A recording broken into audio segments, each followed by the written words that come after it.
Hello friends, ओम श्री गणेशाय नमः। ओम नमः शिवाय। आप सभी का स्वागत है आपके अपनी यूट्यूब चैनल पर। आप सभी को हरतालिका तीज की हार्दिक शुभकामनाएं। फ्रेंड्स, आज हम आपको इस वीडियो में बताने जा रहे हैं हरतालिका तीज व्रत की उद्यापन विधि, हरतालिका तीज व्रत की पूजा विधि, महत्व और हरतालिका तीज की शुभ मुहूर्त और व्रत कथा के बारे में। फ्रेंड्स, वीडियो शुरू करने से पहले आपसे रिक्वेस्ट है, अगर आप हमारे चैनल पर नए हैं और आपने अभी तक चैनल को सब्सक्राइब नहीं किया है तो प्लीज़ सब्सक्राइब कीजिएगा चैनल को, साथ ही प्रेस कीजिएगा बेल आइकन को, जिससे नए वीडियो से रिलेटेड नोटिफिकेशन आपको तुरंत प्राप्त हो सके। और वीडियो पसंद आने पर वीडियो को लाइक और शेयर जरूर कीजिएगा ताकि सभी भक्तों को इस वीडियो का लाभ प्राप्त हो सके। और कमेंट बॉक्स में ओम नमः शिवाय जरूर लिखिएगा।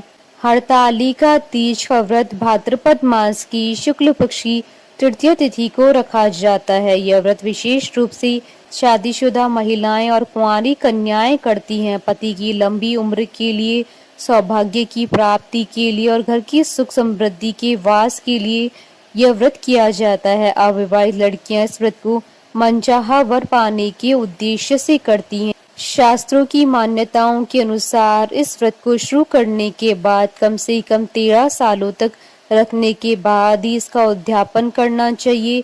यदि आप इस व्रत को छोड़ना चाहती हैं तो इसे किसी और को सौंप सकती हैं या विधिवत पूजा कर इसका उद्यापन कर सकते हैं। इस व्रत का उद्यापन हरतालिका तीज के दिन ही करना होता है। व्रत का उद्यापन किसी योग्य पंडित के द्वारा करवाया जा सकता है। अगर खुद से इस व्रत का उद्यापन करना चाहते हैं तो इसके लिए कुछ आवश्यक सामग्री की आवश्यकता होगी। व्रत के उद्यापन के लिए पूजन सामग्री में 5 सफेद कपड़े, स्वा की सामग्री, फल फूल, मिठाई, पंचामृत, सोने या चांदी की कोई वस्तु, अक्षत, पान, सुपारी, गुलाल आदि। उद्यापन विधि। हरतालिका तीज व्रत का उद्यापन हरतालिका तीज पर ही किया जाता है। इस दिन निर्जल व्रत रखा जाता है, इसलिए आप इस दिन स्नान करने के बाद साफ वस्त्र धारण करें। इसके बाद सबसे पहले भगवान गणेश जी की विधिवत पूजा करें। इसके बाद भगवान शिव को 5 सफेद वस्त्र और माता पार्वती को 5 लाल वस्त्र अर्पित करें। वस्त्र अर्पित करने के बाद शिव परिवार को 5 बर्तन और 5 प्रकार के फल अर्पित करें। इसके बाद माता पार्वती को श्रृंगार की वस्तुएं अर्पित करें और पति और पत्नी गठबंधन करके दोनों शिव परिवार का पूजन करें। इसके बाद हवन करें और नवग्रहों को आहुति दें और शिव परिवार को खीर का भोग लगाएं। भोग लगाने के बाद पहले भगवान गणेश जी की आरती करें, फिर भगवान शिव और माता पार्वती की आरती करें। इसके बाद ब्राह्मणों को भोजन कराएं और मंदिर में दान अवश्य करें। अंत में शिव जी को चढ़ाए गए 5 वस्त्र, पंडित को, माता पार्वती को चढ़ाए गए 5 वस्त्र पंडिताइन को दक्षिणा सहित दान में दें। इसके अगले दिन व्रत का पारण करें। फ्रेंड्स, अब आइए जानते हैं हरतालिका तीज की संपूर्ण पूजा विधि के बारे में।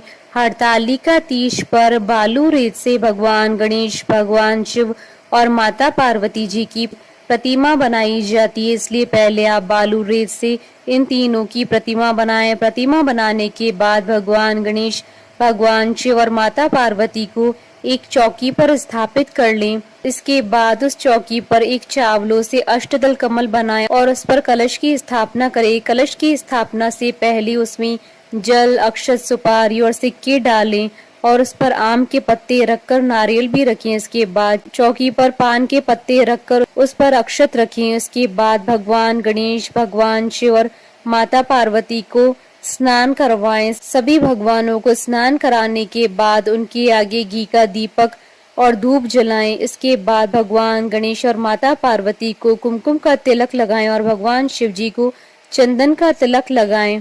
तिलक करने के बाद सभी भगवानों को फूल व माला चढ़ाएं। इसके बाद भगवान शिव को सफेद फूल अर्पित करें।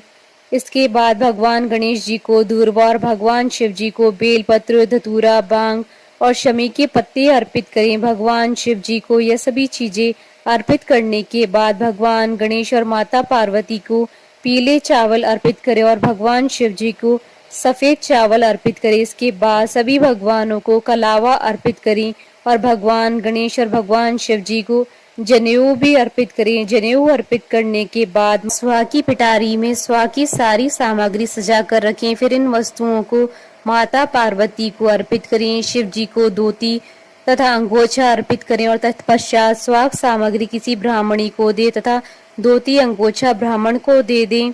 इस प्रकार भगवान गणेश, पार्वती तथा शिव जी की पूजन आराधना कर हरतालिका व्रत कथा सुने। तत्पश्चात सर्वप्रथम गणेश जी की आरती करें, फिर शिव जी और फिर माता पार्वती की आरती करें। भगवान की परिक्रमा करें।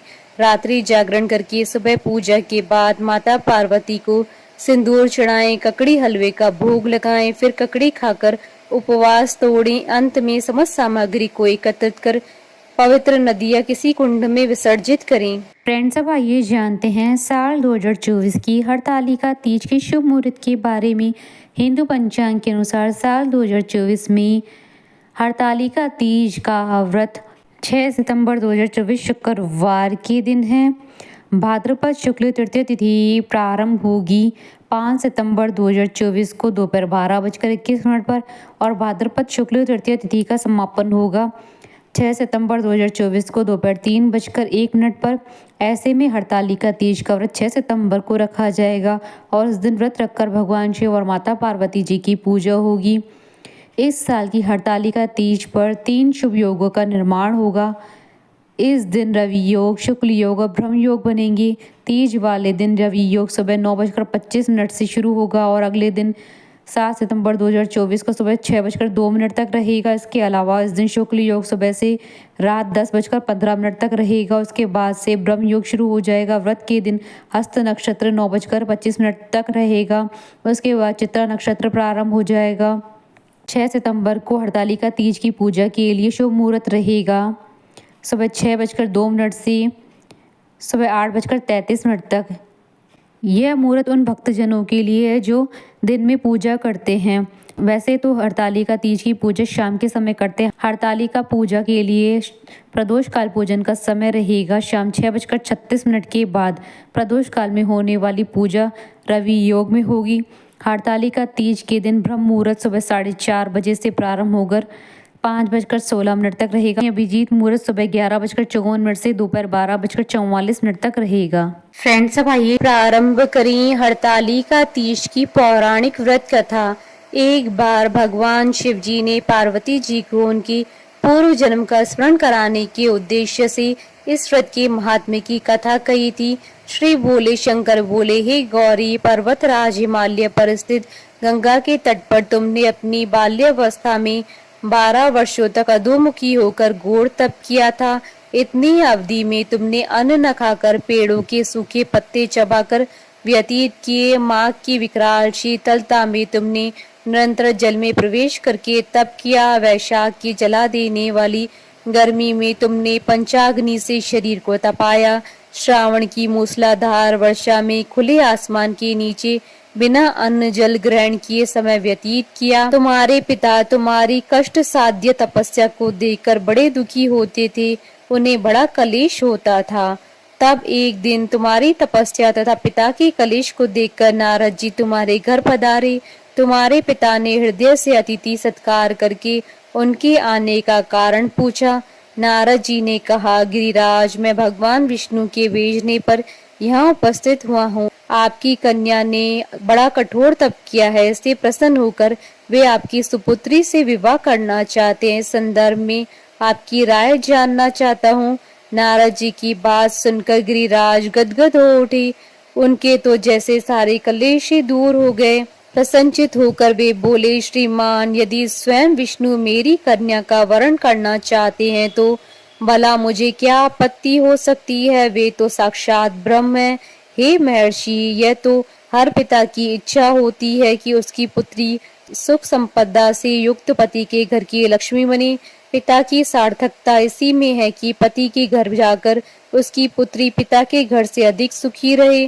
तुम्हारे पिता की स्वीकृति पाकर नारद जी विष्णु जी के पास गए और उनसे तुम्हारे ब्याह के निश्चित होने का समाचार सुनाया। मगर इस विवाह के संबंध की बात जब तुम्हारे कान में पड़ी तो तुम्हारे दुख का ठिकाना न रहा। तुम्हारी एक सखी ने तुम्हारी इस मानसिक दशा को समझ लिया और उसने तुमसे उस विक्षिप्तता का कारण जानना चाहा। तब तुमने बताया, मैंने सच्चे हृदय से भगवान शिव शंकर का वरण किया है, किंतु मेरे पिता ने मेरा विवाह विष्णु जी के साथ निश्चित कर दिया है। मैं विचित्र धर्म संकट में हूँ, अब क्या करूँ? प्राण छोड़ देने के अतिरिक्त अब कोई भी उपाय शेष नहीं बचा है। तुम्हारी सखी बड़ी ही समझदार और सूझबूझ वाली थी। उसने कहा, सखी, प्राण त्यागने का इसमें कारण ही क्या है? संकट के मौके पर धैर्य से काम लेना चाहिए। नारी के जीवन की सार्थकता इसी में है कि पति रूप में हृदय से जिसे एक बार स्वीकार कर लिया, जीवन पर्यंत उसे ही निर्वाह करे। सच्ची आस्था और एक निष्ठा के समक्ष तो ईश्वर को भी समर्पण करना पड़ता है। मैं तुम्हें घनघोर जंगल में ले चलती हूँ, जो साधना स्थली भी हो, और जहाँ तुम्हारे पिता तुम्हें खोज भी ना पाए, वहां तुम साधना में लीन हो जाना। मुझे विश्वास है कि ईश्वर अवश्य ही तुम्हारी सहायता करेंगे। तुमने ऐसा ही किया। तुम्हारे पिता तुम्हें घर न पाकर बड़े दुखी तथा चिंतित हुए। वे सोचने लगे कि तुम जाने कहाँ चली गई।